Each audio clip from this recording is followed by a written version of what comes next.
right, it's Trial Tuesday, and it's almost time for the kids to head back to school. Attorney David Ayler joins us with tips for bullying prevention and more. Good to have you. Good morning. First of all, I'm excited that they're headed back to school. Yeah, you are. Bedtime, right? Ready, back to regular schedules. But, you know, on a more serious note, obviously, school, that transition time, starting the new year, can be very stressful. Sometimes bad things can happen. Yeah, unfortunately, you want to try to start the year off right. And we've noticed a lot of issues come up with bullying over the years, more and more. Some things out of school, of course, with social media and issues like that. And unfortunately, that really isn't something that can be handled in school. But the things that can be handled in school is something you really want to pay attention to. And obviously, talking with your children, those are the type of things that a lot of parents do. But then they really don't know what to go and do from there.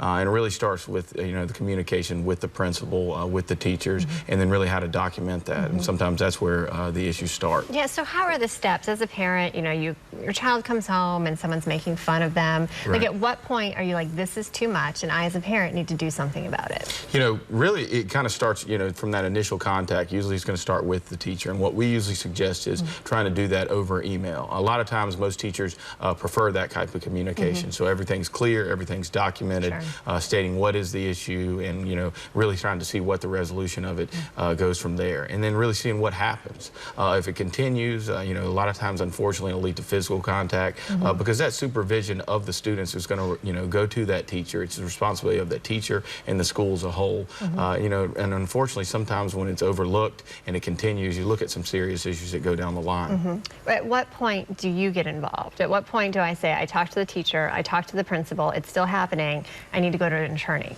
That's going to be really up to the parent. You feel like when they've given ample opportunity to really take care of it, take care of maybe moving the children out of to a different class, but particularly if you feel like there's physical issues, emotional issues, and the abuse has just continued, and they're really just not doing what their job is as the principal, as the teacher, and you've given them so much time, so much effort into the fact that you've shown them time and time again what's happened, particularly if there's any type of physical abuse that's occurred. So what can happen then? What steps are taken if there is, a physical problem? Well, unfortunately, at that point, you're looking at, maybe even potential civil litigation that can occur. And again, the reason that you'd have to get to that point is simply because it hasn't stopped. And the way that you're going to get there, of course, is showing the opportunities that the schools had to do that. It is truly their responsibility when you're putting your child's life, their hands, and they're not really doing anything about it, or at least they're not going about it properly to handle it.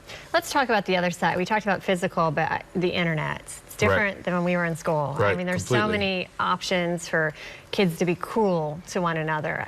As parents, can we do anything about that to stop that if our child's being harassed? It's very difficult. Obviously, there's different ways and mechanisms you can report things online. Also, looking at, when you look at supervision of the children towards their parents, we've even seen resolutions of people trying to do cease and desist letters, not to the child, of course, because it's a minor, but trying to send that to the parents.